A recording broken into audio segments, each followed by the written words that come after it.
Hola, buenos días hermanos, bienvenido un domingo más al resumen dominical del Ven Sígueme. Espero que hayáis tenido una buena semana y que los Reyes os hayan traído muchas cosas a todos. Bueno, la semana pasada vimos Doctrina y Convenios, hicimos una introducción y vimos que era un libro que estaba compuesto por revelaciones que se obtenían como respuestas a oraciones que previamente había hecho el profeta o uno de los siguientes profetas, aunque casi todas las revelaciones que hay fueron escritas por José Smith y todas redactadas por Jesucristo. Parece, según eso, que lo más lógico sería que esta mañana empezáramos ya a hablar de la historia de José Smith y de su visión de la arboleda, pero quiero empezar la clase introduciendo un poco al personaje, a José Smith, para que lo conozcamos. Y al saber un poco de su historia y de sus antecedentes familiares, podamos entender mejor por qué él era como era y sentía como sentía, ¿no? Por qué tenía esa inquietud tan profunda y esa preocupación por el bienestar de su alma, por el perdón de sus pecados, por la salvación del mundo. Vamos a ver un poquito, introduciéndonos en su vida, por qué ese chico era tan espiritual y tan especial. José Smith, todos nosotros, de alguna manera, somos influidos por nuestras familias, por las personas con las que convivimos y con las que tenemos una estrecha relación, ¿no? Casi todas nuestras vidas, de casi todos nosotros, están influidas por nuestros padres, que son los que nos han educado, los que nos han criado, y también de alguna forma por nuestros hermanos, por nuestro entorno. Y José Smith pues no era una excepción en este tema, ¿no? Los sentimientos religiosos tan profundos que tenían sus padres pues también fueron heredados en parte por José Smith, ¿no? Porque sus padres eran unas personas muy religiosas.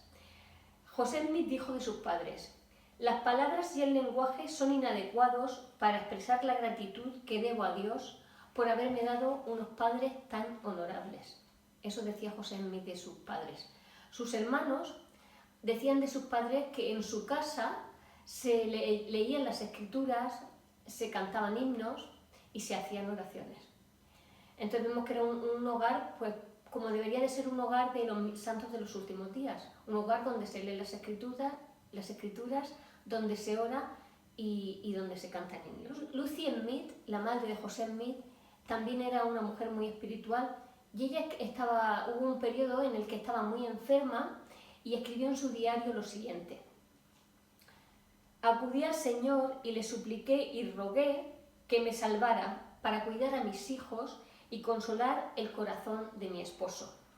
Ella escribió que si el Señor le permitía vivir, ella se pasaría toda su vida buscando cuál era la verdadera religión para servirle de una forma correcta.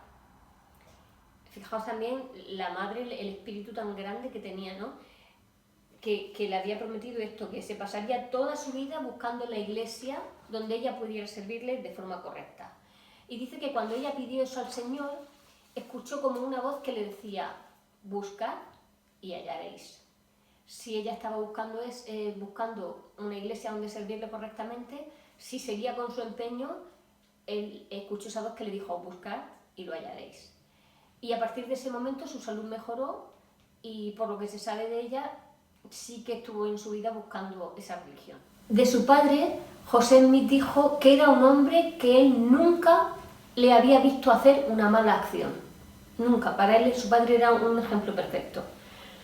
Lucy Smith se había unido a la iglesia presbiteriana y aunque sabía que no era la iglesia verdadera, ella prefería ir a esa iglesia que no ir a ninguna. En cambio, su esposo no. Aunque también era cristiano y era creyente y además era también muy espiritual, pero él no era tanto de asistir a la iglesia. En cambio, Lucy, con 2 de sus hijos y su hija, sí que iba a la iglesia presbiteriana. José de vez en cuando, pero tampoco asistía. Entonces, con estos antecedentes que hemos visto, es normal que José Smith tuviera esas inquietudes espirituales, ¿no? Y existen, antes de entrar a leer su relato, el relato de la primera visión, pues quiero hablar un poco sobre esto para que lo tengamos claro. Seguramente muchos ya lo sabéis, pero a lo mejor hay miembros menos nuevos que no lo saben y que al escuchar que hay varios relatos diferentes sobre la primera visión, a mí, por ejemplo, cuando yo me enteré hace años, para mí fue una convulsión dentro, decir, bueno, ¿cómo que hay varios? Y de alguna forma empecé a dudar, ¿cómo puede ser que hayan varios relatos diferentes? Hasta que entendí y me explicaron y leí que no es que eran diferentes, pero diferían solamente en algunos detalles. Entonces, de los relatos que existen hay algunos que son de primera mano, es decir, relatos dictados por José Smith o escritos directamente por él o dictados a un escribiente, o relatos que son ya de segunda mano. Es decir, imaginaos que el profeta José Smith pues viene a la capilla y nos cuenta su primera visión. Luego, al salir de allí, pues seguramente que uno contaría, oye, mira, hasta el profeta José Smith ya ha contado esto, y otro lo contaría también, pero cada uno de nosotros seguro que daría unos detalles que el otro no ha dado. Unos a lo mejor se fijaría más, fíjate, y tuvo la visión y los dos personajes, pero a lo mejor no recuerda las tinieblas que tuvo antes, y otro puede recordar otros detalles que otro no recuerde. Pues esto es lo que pasa con las versiones distintas que hay de la historia de José Smith, que depende en qué aforo se dieran, pues a lo mejor se hizo hincapié en una cosa o se hizo hincapié en otra. Nosotros mismos, nuestra propia historia, yo por ejemplo puedo ponerme a contar mi boda y os cuento cómo fue mi boda, y dentro de 3 semanas me dice alguien, ay, pues Cari, que me han dicho que contaste tu boda, cuéntamela, y te la cuento, y seguramente no lo contaré exactamente igual, porque a lo mejor me acordaré de algo que la vez anterior no conté, y se me olvidarán contar otros detalles que la vez anterior sí conté. Por eso es tan importante que registremos las cosas pronto cuando nos pasen en nuestros diarios, para que sea siempre con los más detalles posibles. Pero eso no quiere decir que las otras versiones sean falsas, simplemente que tienen unos detalles que esas no tienen. En el Nuevo Testamento pasa lo mismo. Nosotros leemos sobre la historia de Jesucristo en Mateo, en Marcos y en Lucas y Juan, y hay unos evangelistas que cuentan una serie de cosas que otros eso la han omitido, y otros se detienen mucho en un detalle que los demás también han omitido, pero al final lo que han escrito Mateo, lo que ha escrito Marcos, lo que ha escrito Lucas y lo que ha escrito Juan, lo único que hace es beneficiarnos, porque entre todos ellos nos dan muchos más detalles del personaje de Jesucristo. Entonces, con esto pasa lo mismo, que no sea una piedra de tropiezo, sino una alegría, porque todas esas versiones han ido enriqueciendo la historia de José Smith. Bueno, pues vamos a...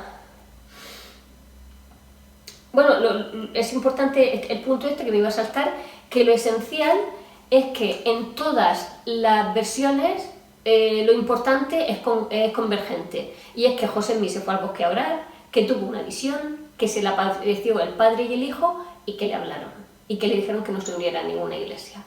Así que lo fundamental, esas versiones son todas convergentes. José Smith, cuando estuvo en la arboleda orando, cuando tuvo esa visión, él había ido solo. Él no se llevó a nadie para que vigilara, fue solo. Y entonces de eso él no tiene ningún testigo. Igual que en el libro de Mormón, sí tuvo 3 testigos y luego 8 más. Y de las revelaciones también vimos la semana pasada que tuvo sus testigos también al final, que testificaron de que esas revelaciones eran verdaderas. Él no tuvo a nadie a su lado que viera la visión con él. Pero en cambio, millones de personas en el mundo testificamos de que José Smith tuvo una visión en la arboleda, porque lo sabemos, porque el Espíritu Santo lo ha grabado en nuestro corazón, y eso está ahí, y aunque no estuviéramos en la arboleda, tenemos ese conocimiento. José Smith mismo testificó varias veces de que él había visto una visión y de que había visto a Dios el Padre y a su Hijo Jesucristo. Conocer la veracidad del testimonio de José Smith requiere por cada uno de nosotros que busquemos sinceramente la verdad y que ejerzamos nuestra fe y vayamos y preguntemos a Dios, el Eterno Padre, si no son verdaderas estas cosas, si no es verdadera esa visión. Solamente hay que hacer eso. Si no creemos en el testimonio de José Smith, ni en el testimonio que tenemos en las Escrituras, ejerzamos nuestra fe, ejerce tu fe y pregúntale a Dios.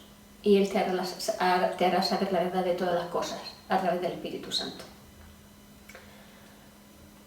El primer versículo de su historia El primer versículo de su historia nos explica la razón por la que él escribió esa historia. Lo que había pasado es que se habían publicado en distintos periódicos muchas noticias que eran falsas. Ya vimos la semana pasada que Booth, que era un miembro joven, como le quitaron los derechos, se dedicó, él mismo pidió luego su excomunión, y se dedicó a esparcir falsedades sobre José Smith que le hicieron mucho daño, porque claro, hicieron que fuera una persona impopular. Pues como él, habían otras personas que habían apostatado de la Iglesia por chorradas, porque fijaos, porque le quitaron sus derechos, otro también apostató y luego habló muy mal de José Smith porque se le murió su caballo yendo hacia Sion, otro porque cuando José Smith salía de su habitación donde traducía, lo vio a José Smith jugando con unos niños y a él le pareció que un profeta no debe de jugar con niños, y también apostató y también esparció suciedad sobre José Smith y sobre los orígenes de la Iglesia. Todas estas falsedades se habían hecho para menoscabar la reputación de José Smith, y eso le persuadió a escribir su historia para presentar a los que buscan la verdad los hechos tal y como sucedieron. O sea, él publicó su historia para presentar a los que buscan la verdad los hechos tal y como sucedieron, y que no se tenga nadie que guiar por lo que se publica, sino por las cosas tal y como le sucedieron al profeta José Smith. En 1838, bueno, de todas las versiones que hay, hay 9 versiones de la historia de José Smith, la que nosotros tenemos en las escrituras es de primera mano de José Smith, tal y como él la relató en 1838. Esa es la que tenemos en Doctrinas y Convenios, ¿vale? Bueno, la Perla de Gran Precio. Vale. Pues bueno, en ese tiempo, en 1838, había una agitación religiosa muy fuerte, muy potente en la localidad donde vivía el profeta. Y había muchas sectas que luchaban entre ellas para tener más adeptos, y entonces pues ven aquí, no, la verdad está aquí, no, la verdad está en el otro sitio, y claro, pues había mucho revuelo en cuanto a eso, ¿no? Y entonces pues claro, él no sabía realmente a qué iglesia ir. Yo recuerdo, yo estuve en Palmira y estuve en ese sitio que es un cruce de calles, y en cada esquina había una capilla, preciosas todas. Pero que lo describe él en su historia también. En cada esquina hay una iglesia, y cuando fui a Palmira y lo visité, estuve en esa esquina donde estás parado en el centro y estás viendo en cada esquina una iglesia. Pues así estaba el panorama cuando él era un joven, muy joven, tenía entre 14 y 15 años. José Smith pronto se dio cuenta de que tanto los sacerdotes como los conversos de estas iglesias, en realidad, aunque tenían apariencia de ser bondadosos y de ser piadosos, él se dio cuenta que era una apariencia, porque luego entre ellos habían disputas muy fuertes, y es imposible que alguien que tiene el amor con él, pues actuara de esa forma, ¿no? Vamos a leer en el versículo 8, dice así. Dice: durante estos días de tanta agitación, invadieron mi mente una seria reflexión y gran inquietud, pero no obstante la intensidad de mis sentimientos, que a menudo eran punzantes, me conservé apartado de todos estos grupos, aunque concurría a sus respectivas reuniones cada vez que la ocasión me lo permitía. Con el transcurso del tiempo, llegué a inclinarme un tanto a la secta metodista y sentí cierto deseo de unirme a ella. Pero eran tan grandes la confusión y la contención entre las diferentes denominaciones que era imposible que una persona tan joven como yo, y sin ninguna experiencia en cuanto a hombres y las cosas, llegase a una determinación precisa sobre quién tenía razón y quién no. En medio de tanto alboroto, para cualquiera de nosotros sería también difícil saber a qué iglesia unirnos. Y esa situación social que él está escribiendo aquí, en cuanto a las cosas religiosas, ahora también hay. Ahora hay muchísimas iglesias y muchos movimientos de tipo espiritual que nada tienen que ver con Dios, que tienen que ver a lo mejor con la naturaleza, las energías, el pensamiento positivo, que todo eso está muy bien, pero donde hay que acudir es a Dios, ¿no? Porque yo me pregunto también, ¿dónde buscamos nosotros la verdad? Si estamos tratando de buscar la verdad, ¿qué la buscamos? ¿En internet? ¿Buscamos un tutorial de un maestro de cualquier religión para que él nos enseñe? ¿O buscamos información a ver qué basura han esparcido, que la hay, sobre nuestra iglesia, a ver qué, y me quiero enterar de eso buscándolo en internet? Pues no es ahí donde tenemos que acudir cuando queremos de verdad saber la verdad. Tenemos que acudir a la fuente, y la fuente es Dios. Y Él, a través del Espíritu Santo, es el que nos va a enseñar. Porque estamos viviendo esa misma situación de, por desgracia, no es que la gente sea muy espiritual, pero sí que hay muchas iglesias distintas, con distintos nombres y con distintos credos. Y tenemos que saber dónde queremos estar. Ahora vamos a seguir leyendo el versículo del 11 al 14 e iremos parando para comentar algunas cosas. Bueno, vamos a empezar en el 10. Dice, en medio de esta guerra de palabras, de esto que estábamos hablando, y tumulto de opiniones, a menudo me decía a mí mismo, ¿qué se puede hacer? ¿Cuál de todos estos grupos tiene razón o están todos en error? Si uno de ellos es verdadero, ¿cuál es y cómo podré saberlo? Eso es lo que se estaba preguntando José Smith. Y continúa en el versículo 11. Un día estaba leyendo la epístola de Santiago, primer capítulo y quinto versículo, que dice, y si alguno de vosotros tiene falta de sabiduría, pídela a Dios, quien da a todos abundantemente y sin reproche, y le será dada. Cuenta él cómo le impactó esta escritura, ¿no? Si alguien tiene falta de sabiduría, pídala a Dios. No dice busca por ahí, pídala a Dios. Y dijo José, ningún pasaje de estas escrituras jamás penetró el corazón de un hombre con más fuerza que este caso en el mío. Pareció introducirse con inmenso poder en cada fibra de mi corazón. Lo medité repetidas veces, sabiendo que si alguien necesitaba sabiduría de Dios, esa persona era yo. Porque no sabía qué hacer, y a menos que obtuviera mayor conocimiento del que hasta entonces tenía, jamás podría llegar a saber. Porque los maestros religiosos de las diferentes sectas entendían los mismos pasajes de las Escrituras de un modo tan distinto que destruían toda esperanza de resolver el problema recurriendo a la Biblia. Porque si recurrías a la Biblia y cada uno lo interpretaba de una manera, cada vez el pobre estaba más liado. Y sigue en el versículo 13. Finalmente llegué a la conclusión de que tendría que permanecer en tinieblas y confusión, o de lo contrario, hacer lo que Santiago aconsejaba, esto es, recurrir a Dios. Y eso es lo que hizo. Dice, de acuerdo con esta resolución mía de recurrir a Dios, me retiré al bosque, él se fue a un lugar que previamente ya había elegido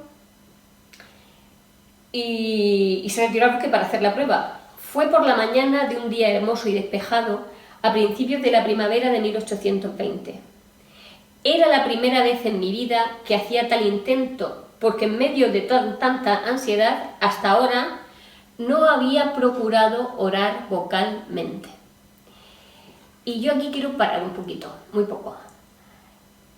Cuando nosotros, a mí por lo menos me pasa, cuando oramos en silencio, de rodillas y con la mente, o de rodillas o sentados como oremos, pero cuando lo hacemos en silencio, hay veces que la mente, que lo que tú quieres decir se te va un poco, porque como no estás hablando, y a mí me pasa, por ejemplo, que no me concentro tanto, pero cuando oro vocalmente, como primero tengo que pensar lo que voy a decir, pues yo me concentro muchísimo más y siento mucho más el espíritu y mis oraciones son más poderosas cuando oro vocalmente. Quiero contar una historia muy breve de una hermana que yo visitaba cuando estaba en Valencia.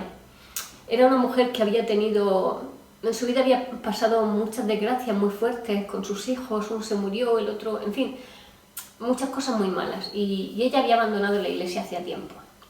Y cuando yo fui a vivir a Valencia, pues me la asignaron para visitar con otra mujer.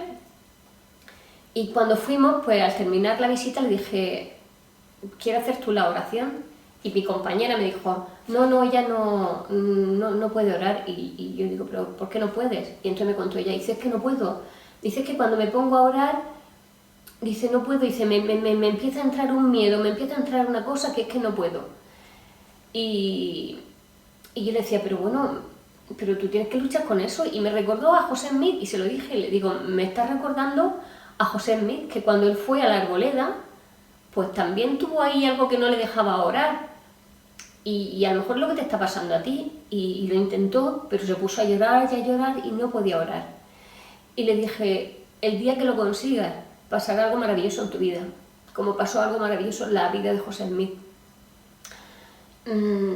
Siguen pasando cosas desastrosas en su familia y se murió al poco tiempo ella también. Nunca supe, se cambiaron de casa, no teníamos ya teléfono de ella ni nada para comunicarnos, nunca supe si al final llegó a orar o no, o siguió con ese miedo que le entraba cada vez que lo iba a intentar. Era una mujer maravillosa, por eso yo estoy segura que hubiera ocurrido algo extraordinario en su vida si hubiera vencido ese miedo y hubiera orado vocalmente. Después de apartarme al lugar que previamente había designado, mirando a mi alrededor y encontrándome solo, me arrodillé y empecé a elevar a Dios el deseo de mi corazón. Apenas lo hube hecho cuando súbitamente se apoderó de mí una fuerza que me dominó por completo y surtió tan asombrosa influencia en mí que me trabó la lengua de modo que no podía hablar. Eran unas tinieblas que lo estaban enredando y de alguna manera que no le permitían orar, y hasta la lengua se le trabó para que no dirigiera sus palabras al Padre. Una densa oscuridad se formó alrededor de mí y por un momento me pareció que estaba destinado a una destrucción repentina. A Satanás no le interesaba que José Smith hiciera esa oración, no le interesaba que el Señor le contestara, porque él es del bando contrario. Entonces sabía que como eso ocurriera, que como él consiguiera lo que estaba buscando, iba a perder mucho campo él, ¿no? El enemigo. Mas esforzándome con todo mi aliento por pedirle a Dios que me librara del poder de este enemigo que se había apoderado de mí, y en el momento en que estaba para hundirme en la desesperación y entregarme a la destrucción, no a una ruina imaginaria, sino al poder de un ser efectivo del mundo invisible que ejercía una fuerza tan asombrosa como yo nunca había sentido en ningún otro ser. Precisamente en este momento de tan grande alarma, vi una columna de luz, más brillante que el sol, directamente arriba de mi cabeza. Y esta luz gradualmente descendió hasta descansar sobre mí. Al reposar sobre mí la luz, vi en el aire arriba de mí a dos personajes cuyo fulgor y gloria admiten descripción. Uno de ellos me habló llamándome por mi nombre y dijo, señalando al otro, este es mi hijo amado, escúchale. Fijaos, solamente en este flash de la primera visión aprendemos más sobre nuestro Padre Celestial y Jesucristo que durante toda la vida estudiando libros. Aprendemos, en primer lugar, de la naturaleza de Dios. Si buscamos lo que creen los cristianos acerca de Dios, ellos piensan que Dios es un espíritu no creado, es decir, una energía que ha existido siempre de eternidad en eternidad. Con esta primera visión de José Smith, nosotros aprendemos que Dios, que nuestro Padre Celestial, tiene la apariencia de un hombre, es un hombre, igual que su Hijo Jesucristo. El Señor mismo, nuestro Padre Celestial mismo, nos testifica de que el que le acompaña, Jesucristo, es su Hijo, con lo cual ya no hay ninguna duda en que Jesucristo sea el Hijo de Dios, porque el Padre mismo testifica de eso. Y algo muy importante, que a mí me tocó el corazón, y es que el Señor conoce nuestro nombre, porque dice José que lo llamó por su nombre, o sea que el Señor nos conoce a cada uno de nosotros. José Smith había ido a la Arboleda con una intención clara y era saber a qué iglesia debía de unirse. Y la respuesta que haya eso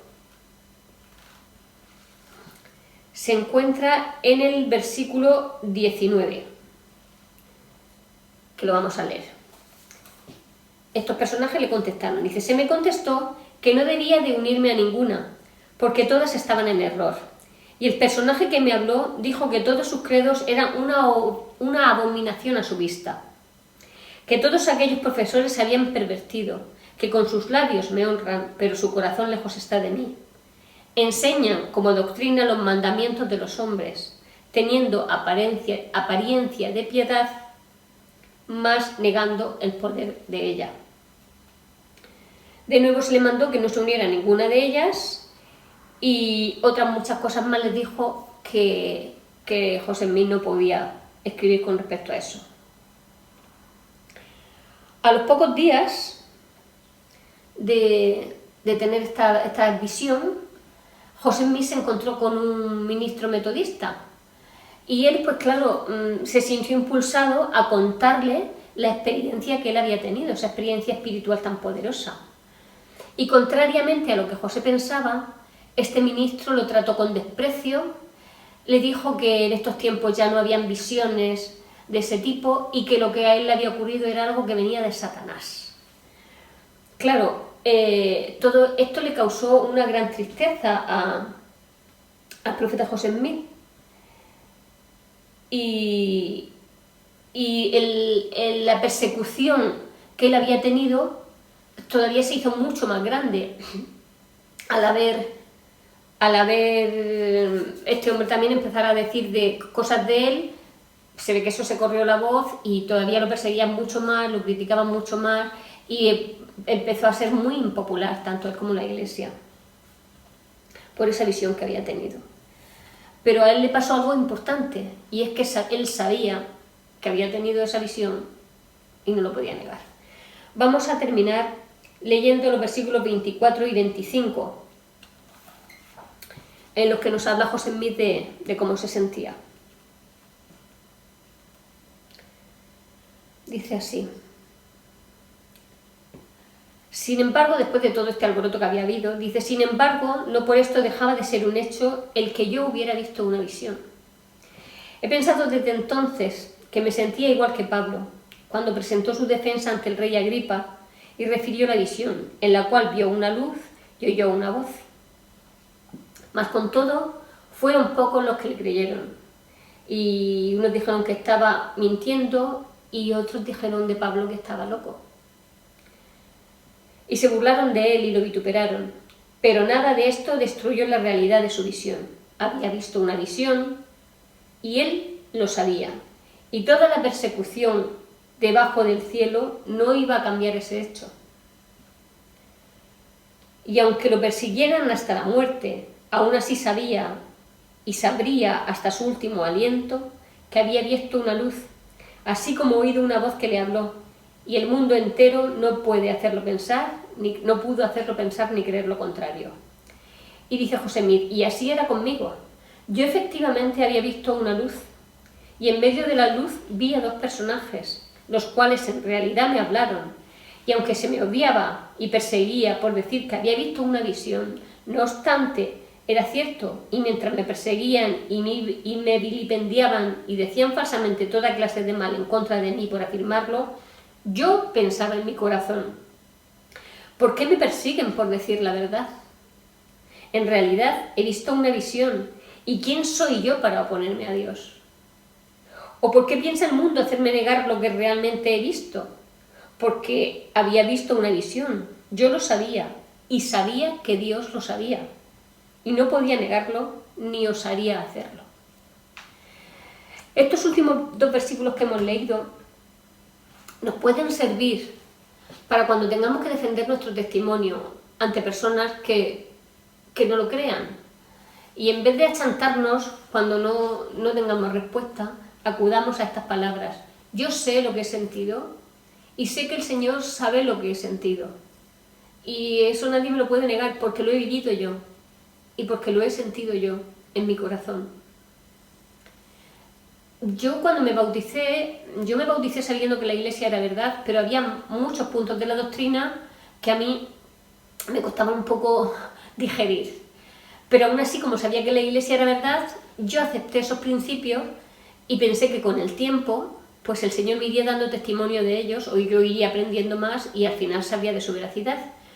Y uno de esos puntos con los que me pasó esto fue precisamente con la primera visión.